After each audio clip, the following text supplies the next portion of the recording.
custodial call-in line. Please state clearly your name, shift, manager, and the reason for calling in. Thank you. Record your message at the tone. When you are finished, hang up or press pound for more options. This is Jonathan Aaron. I worked third shift. My manager was. I'm no longer coming in. I quit. I will submit my letter of resignation sometime next week. And there's basically 4 reasons for that. Upper management is shit. HR is shit. My pay was shit. And I no longer want to be a slave and waste my time in a dead-end job. Thank you. It's been real. Have a great day. Thanks.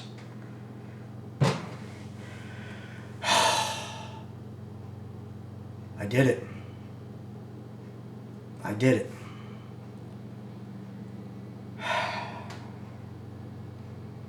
Stay tuned and I'll show you what happened and how I got to this point in my life. And I'm sick to my stomach, but you can't keep doing the same things over and over and expecting different results. That's insanity. Here's my resignation form. I gotta fill it out. I'll take it to HR sometime next week. I don't care.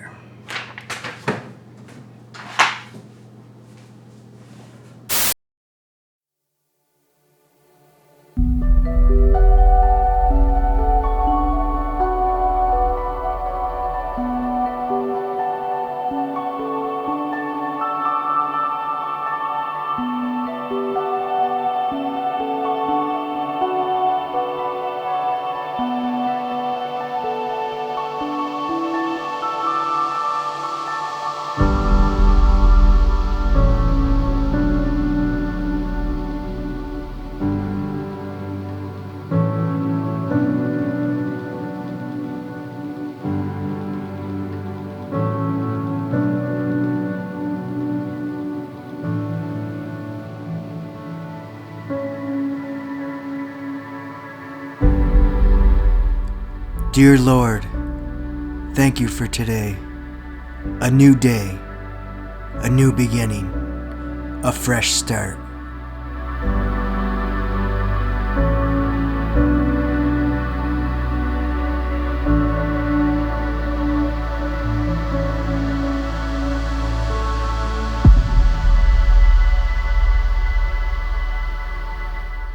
God, I pray for your protection as I've been under attack by the enemy. I feel lost. I've been wanting to give up. I've been wanting to end it now. But Lord, I am pressing through and I'm picking myself back up. I have hit rock bottom again recently, but with your strength and your protection, I will keep true.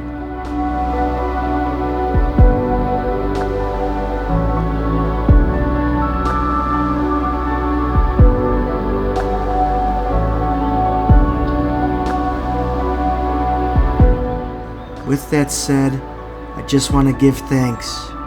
Thank you for the breath in my lungs, the food in my stomach, the shelter over my head, my family, my friends, the job I had. Thank you for the intelligence that you've blessed me with.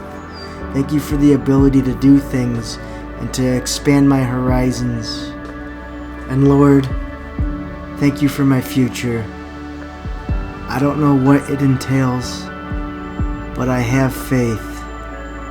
I have faith that it'll work out. And I want you to be at the center of it.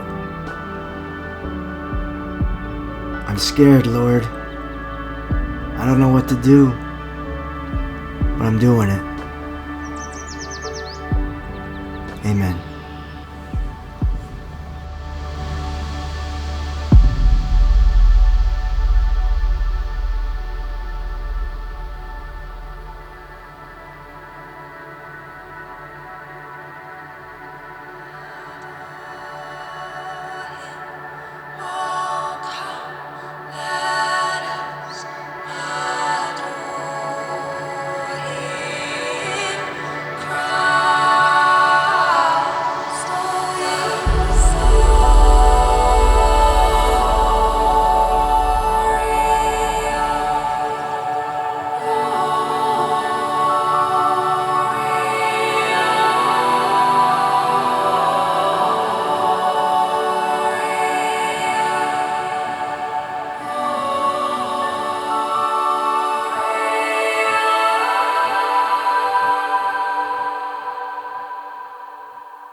It's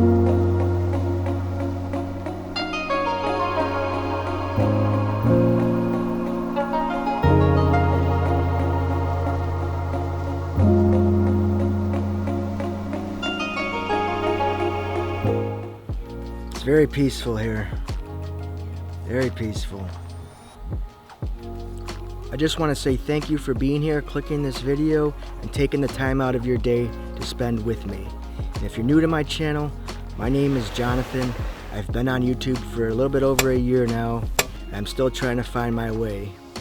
My niche is self-development as a broad spectrum, I would say.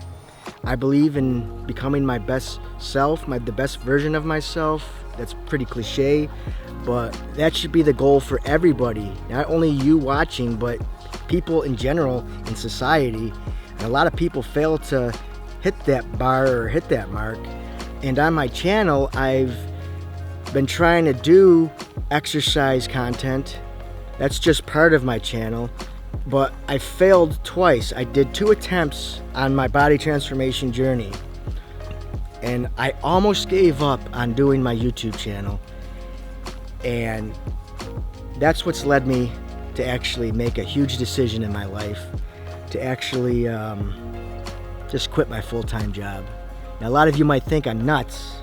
I'm like, what are you gonna do for money or bills or anything of that nature? And I'm scared, to be honest with you. I am scared, but I'm taking a risk. When there's risk, there's reward. I could always find another job down the road as a last resort. That's not on my radar at this point because I'd be in the same situation as I was. I was a cleaner for 15 years of my life, and there's nothing wrong with cleaning. It pays the bills for the most part. Well, it depends what kind of lifestyle you have.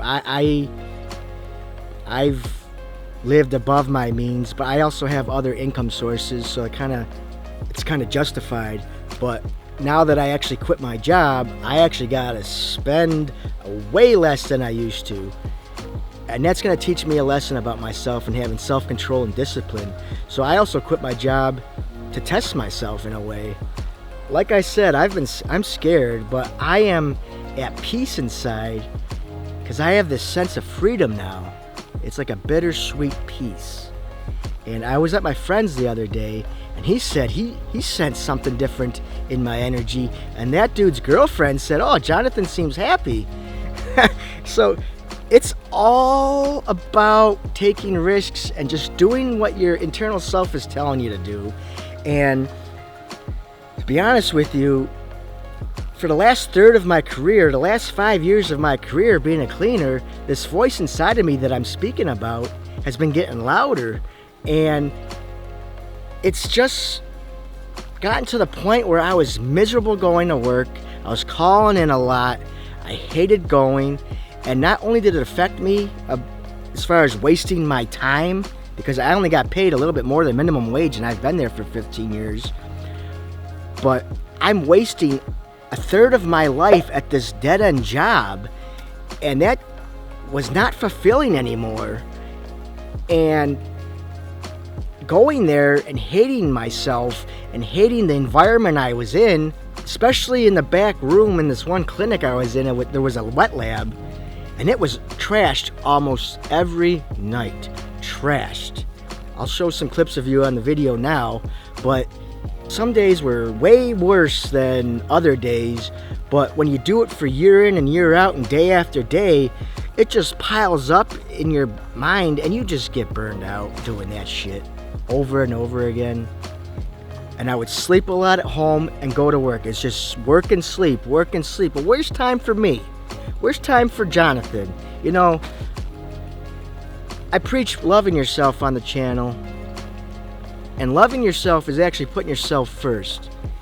And if there's no congruence with your views and how you feel inside, then you got to make a change. And I came to the realization to take a leave off of work for about a month. And I just went on FMLA for a block chunk of leave, and I just wanted to find myself. And for that month, something else happened. I was getting spiritually attacked in different ways, and the only one I'll share with you is I got in a minor car accident on this property. You saw that clip in the beginning of the video. A lot of things built up. Okay, I'll just share a quick story with you. Just please stick with me, because I think you'll find some value in this video, I hope. Anyway, I just want to be an inspiration for you.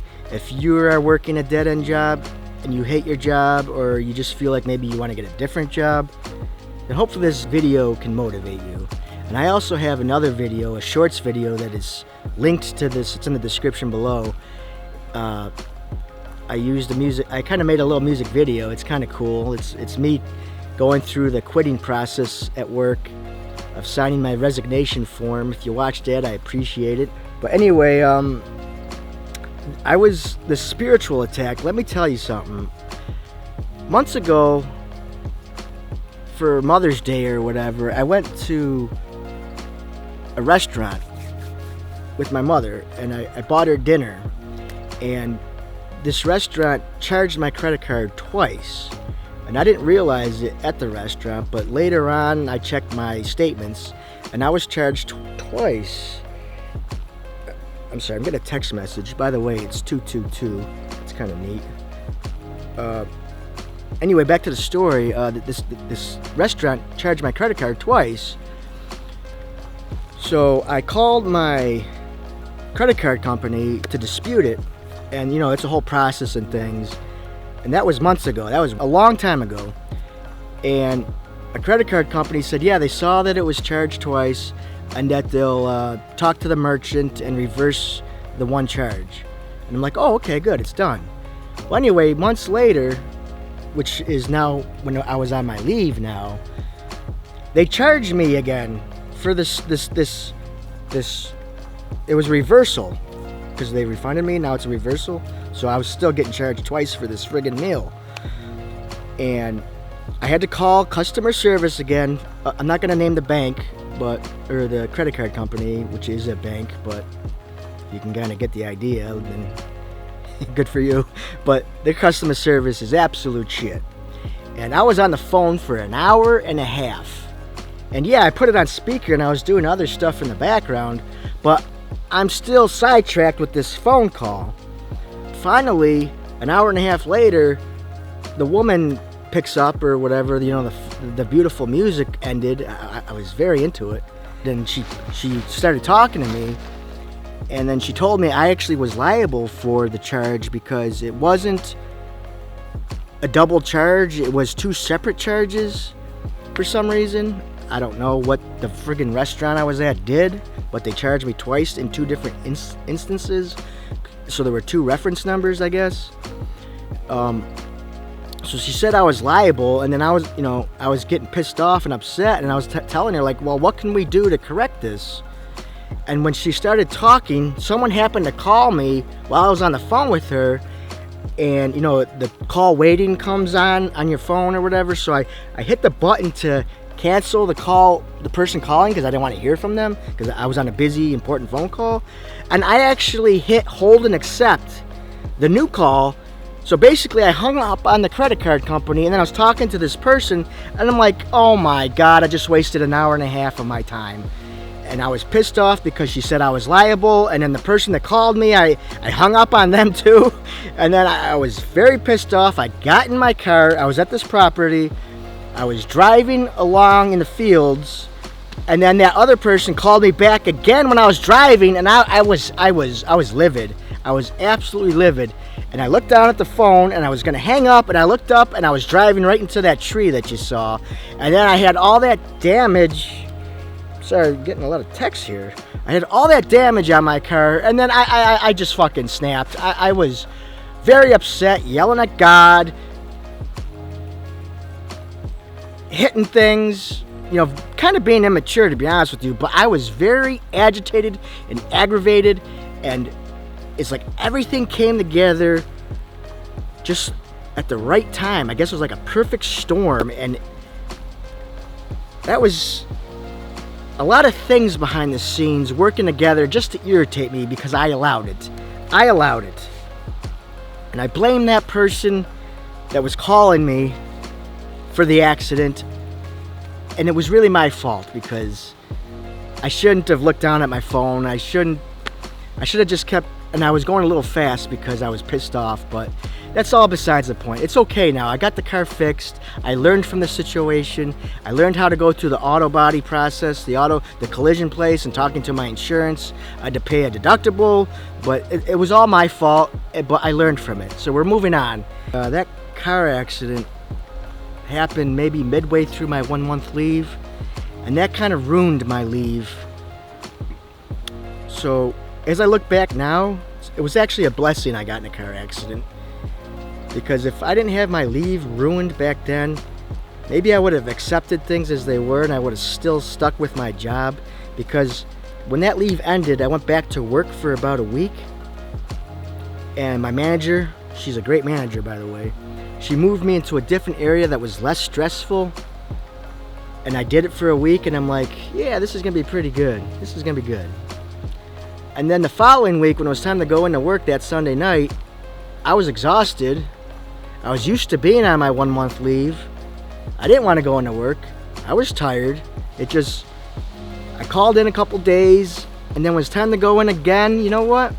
I wasn't going in anymore. I kept calling in, but I wasn't really tired anymore. It was just like, I think my subconscious took over and my brain was catching up. And my subconscious was telling me, Jonathan, you've outgrown this job. You've outgrown this job. And I was calling in for about a week and a half, and then it just dawned on me, you know what? I'm gonna quit. And then I called in one night, which you saw in the beginning of this video, and I quit. And then I filled out my resignation form, and I submitted it to HR, and I'm officially out of a job. I still will have health insurance for a little while, and then I have to pay for Cobra out of my pocket, and that's expensive. But I'm gonna be okay because I have faith in God. I have faith in my future. And I just want to say one other thing about that accident that I have that was kind of a blessing. You know, things kind of work out in a funny way. I'll tell you one other thing I had happen during my 1 month of leave. I called HR because I wanted to go part-time, because my job actually allows you to keep your benefits and work part-time, so I thought that would be the best of both worlds. And I put in a call into this one woman in HR to call me back because I got her voicemail. And I said, just call me back when you have a chance. I'm thinking of going part-time. I've been kicking this can down the road a little bit for a while now. That was going to be my last resort. I'll just go part-time. But she never called me back. And I took that as a sign of, like, you know what, this fucking company, well, it's not really a company, it's a government agency, it's a state job. But this place I work at, they don't care about their employees. If she cared about me, she would have called me back in a timely manner. Now, I could have called her back and got the ball rolling again. I could have been proactive. But since she didn't call me back and I was already going back to work full-time, I'm like, you know what? It's either all or nothing. I don't want to work full-time. I don't want to work part-time. I'm quitting. And I took that as a sign that, you know what? Just quit completely. So that's what I did. And I don't have any regrets at this point. But I want to say something, because I'm looking at my notes here. There's a video linked in the description below about a past video that I have about being a wage slave. And that if you're in a dead-end job or a low-paying minimum wage job, you got to change your mentality. And I was very negative for a while, and I switched to positive thinking, and that helped me for a while. And I don't want to contradict that video because I'm still being positive right now, and there's nothing wrong with staying in a job that you hate, because you got to pay the bills. I mean, you got to do what you got to do, right, to survive. But being in a positive mindset and mind frame helps you get through those days. And that's what I was trying to convey through that video if you watch till the end. But since I had my leave and I went back to work, I was still being positive. But then that, again, the inner voice inside me, and if you have one inside of you telling you about your job or whatever situation you're in, it could be even in a relationship. If you're with somebody that you hate, or not hate, but someone that you're not really compatible with or you feel like you're settling with, there's that voice inside you that's telling you, hey, you got to do something if you want your own happiness.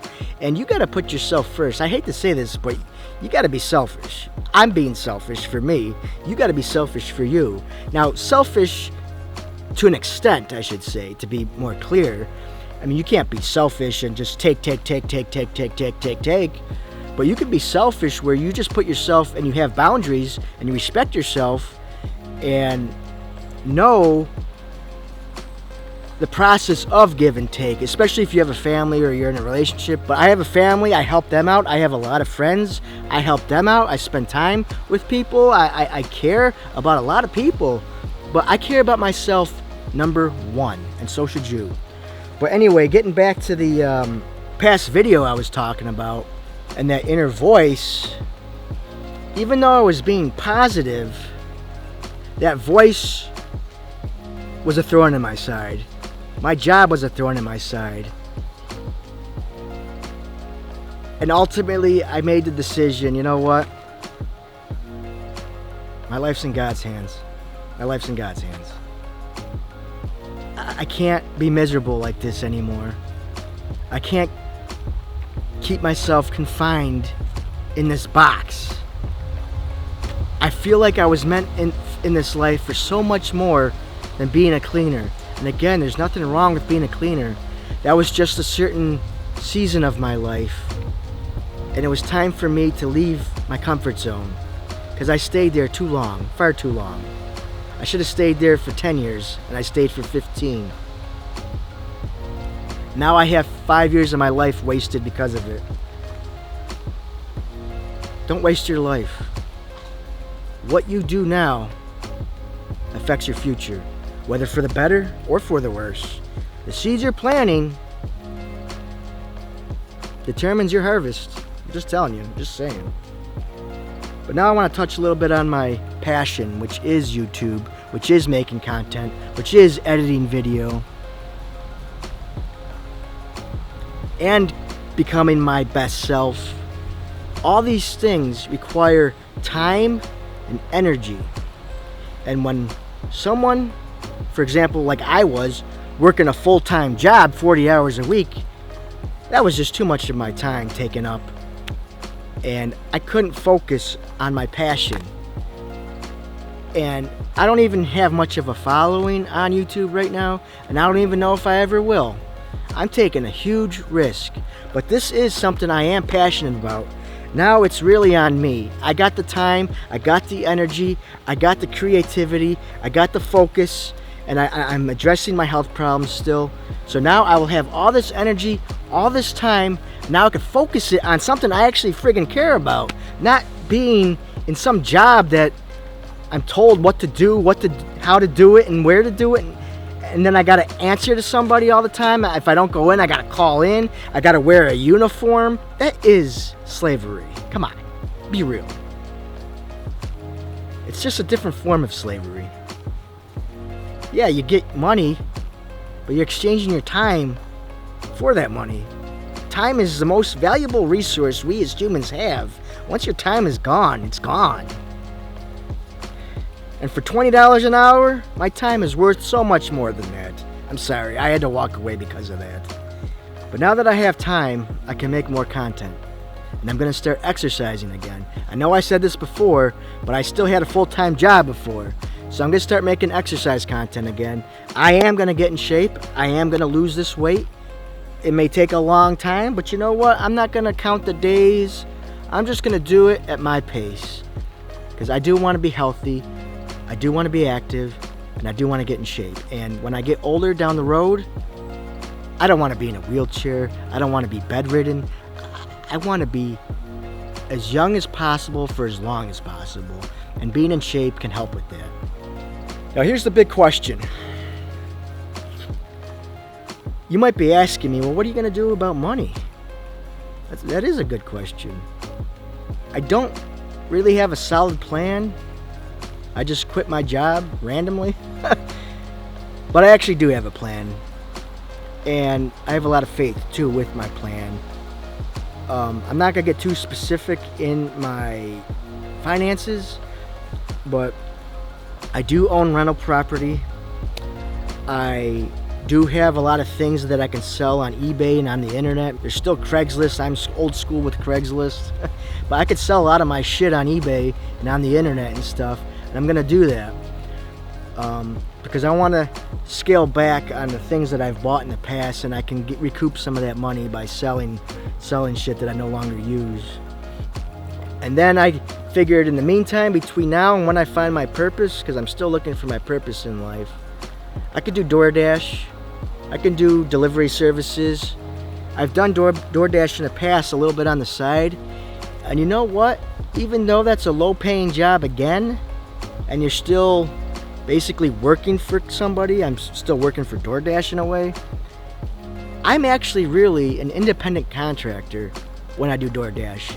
I can choose when I work, where I work, and what jobs I take.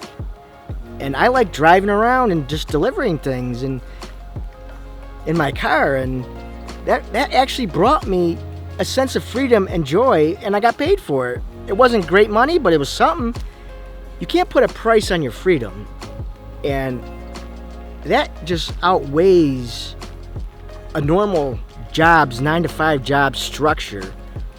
Now, I might have to work more hours in the long run to make up for it, or maybe not, I don't know, or maybe it'll be temporary.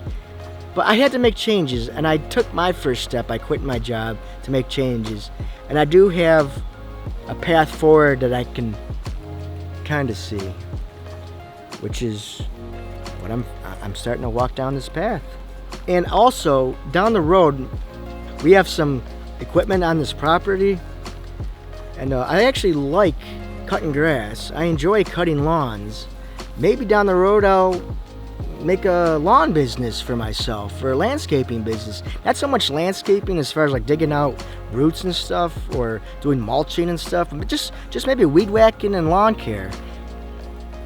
That brings me joy too, just sitting on a lawnmower, or if I get a commercial mower, I can stand on the back, a zero turn, and just cut, make a name for myself and just cut some lawns during the day.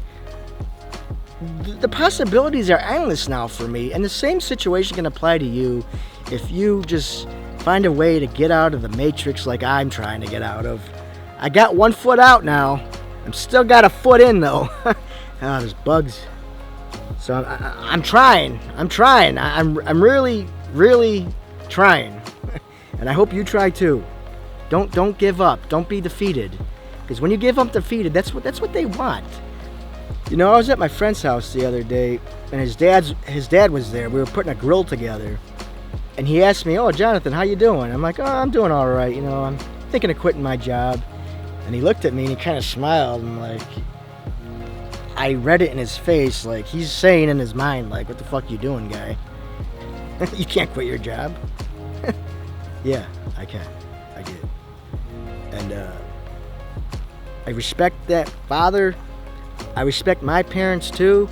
My parents kind of said, "You don't know what you're doing," or they gave me resistance to the whole situation. And my parents and my friends' parents, they're all boomers. They grew up at a different time. They can't really understand what it's like nowadays. And I'm not gonna, this is maybe a topic for another time. But going back to my parents though, I asked them, "Well, what do you want me to do? What do you want the best for me?" And they both said, "We want you to be happy." Well, I was not happy.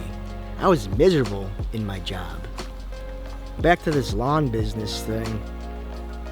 I was looking at trailers and lawnmowers and stuff. I do have money on the side. I can buy that stuff if I need to or if I want to down the road.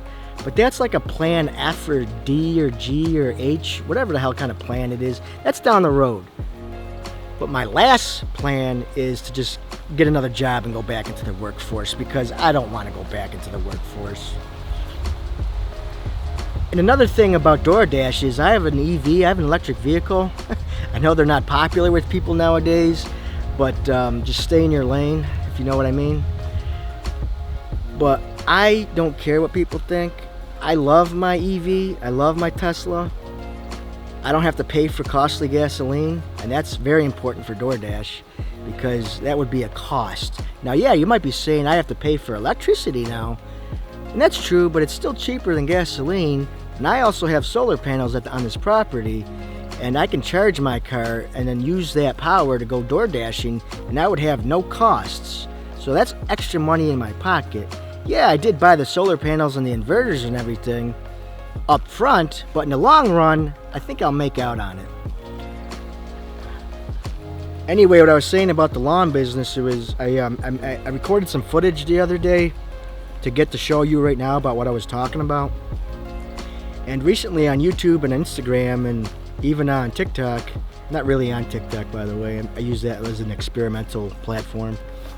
I'm mainly on YouTube and Instagram, but I was recording footage cutting grass in the field. Sorry, I swallowed a bug not too long ago, and it really screwed me up. Maybe I'll put some bloopers in at the end, but it was bad. But what I was saying about the lawn business and getting footage to show you, like, it might be something I have interest in. And that I released a video recently about the butterfly and garden metaphor. The very next day after I made that video and posted it, I started recording footage of myself in this field on this property. And when I was cutting grass, you know what flew right by me? It was a big one. It was a big monarch butterfly. And I took that. Yeah, you know what? That's the universe saying, yeah, we got you. I thought that was very cool. I do have a little doubt about my future, and I have been questioning myself recently if I made the right decision, and I can't really answer that honestly because it's still too early. But that butterfly synchronicity kind of was confirming that, you know what, you're on the right track.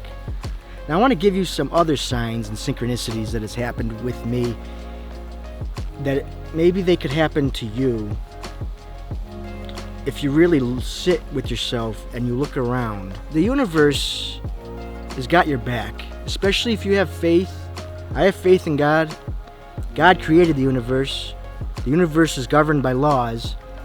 So God's laws are in the universe. And I believe in having a life of abundance, positive mindset, and taking steps of faith. And some of the confirmation I had was that butterfly. That was one. On July 2nd, this was before I called in and quit, I asked my dad, because my dad is a Christian too, on some level. We don't go to church or anything, but I really respect my dad. I love my dad. And I wanted his honest opinions. And like I said earlier, he said he wants me to be happy. And I asked him, well, in your time, talk to God for me and see if you hear anything, or if anything is placed in your mind or anything, and just keep me in your prayers, because I was very nervous.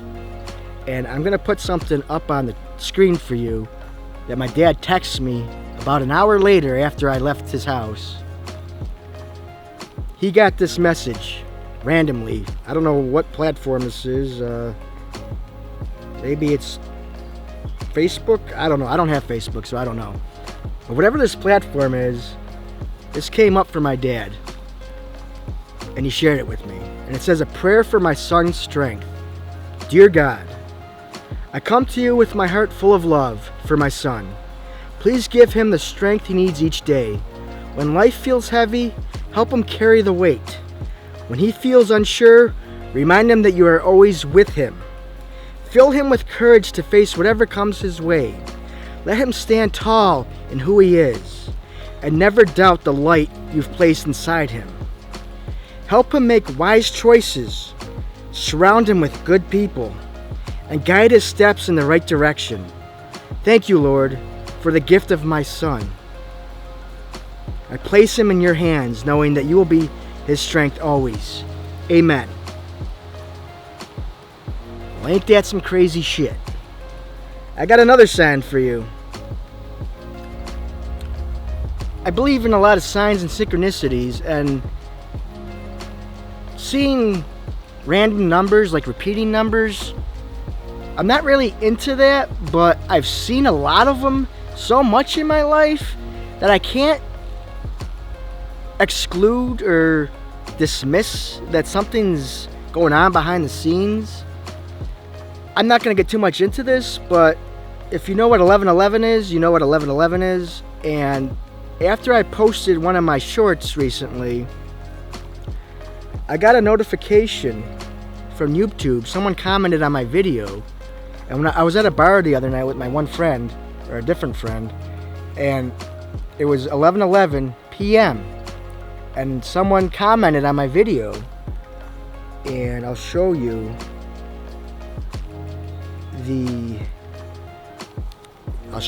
I'll put it up on your screen so you can see, but I got a YouTube Studio notification that someone commented on my video exactly at 11:11. So that's a little synchronicity I found kind of interesting. And then I'll share one other thing real quick with you about synchronicities and signs that you should look for too on your journey. I was watching YouTube videos. I was watching a video like the hardest phase of your life is ending. That's why this appeared. It's just some spiritual stuff. And when I was watching that video, I have a Bible app on my phone. I'll share this with you. When I was watching that video, and I was kind of intrigued by this video I was watching, unrelated, well, kind of related, I got this notification on my phone randomly right at that time, and this was a Bible verse from my Bible app, Matthew 19, verses 26. And I got my real Bible here, and I'm going to share that with you so you know what I'm talking about. It says, Jesus looked at them and said, "With man this is impossible, but with God all things are possible." Now, if you read more of this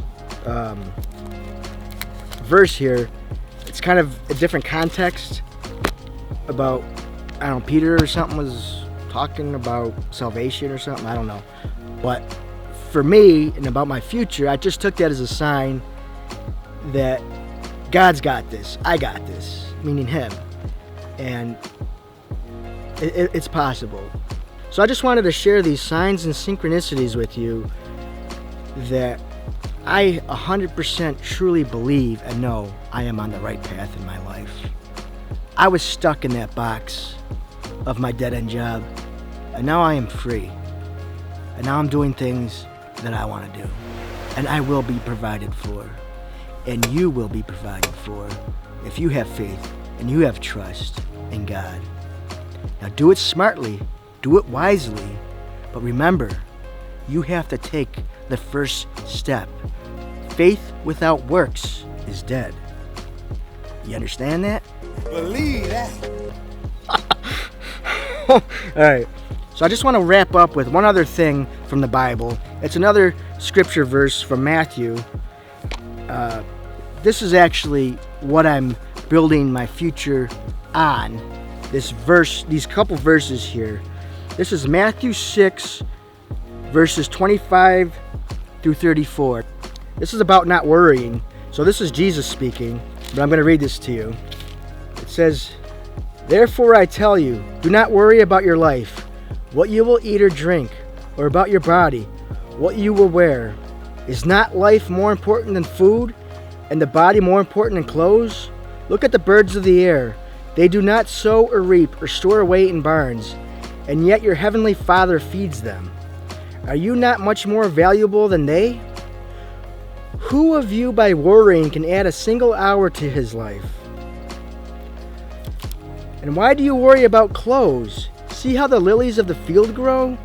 They do not labor or spin. Yet I tell you that not even Solomon in all his splendor was dressed like one of these. If that is how God clothes the grass of the field, which is here today and tomorrow is thrown into the fire, will he not much more clothe you, O you of little faith? So do not worry, saying, what shall we eat? Or what shall we drink? Or what shall we wear? For the pagans run after these things, and your heavenly Father knows that you need them. But seek first his kingdom and his righteousness, and all these things will be given to you as well. Therefore, do not worry about tomorrow, for tomorrow will worry about itself. Each day has enough trouble of its own. So I just hope that's inspiration right there in itself. That's the Word of God. That's Jesus himself. I am worth more than a bird or the lilies of the field, and so are you. So if you're a Christian or whatever you believe in, I don't really care. But if you have faith in yourself, that's a lot. That can spark abundance right there. But you gotta actually take this leap of faith in the unknown. You won't know unless you try. You can't change unless you make changes. I'm just saying again. But I'm gonna ask you this. What are you gonna do about changing your life? What's that first step you're gonna take? Think about it. You find you. Do things that you want to do. Be happy in yourself. Accept the things that you can't change about yourself. But the things that you can change, that you're not happy with, change them. Change them for the better. We only have one life. Make the best of it. Thank you for watching. I'll see you in the next one.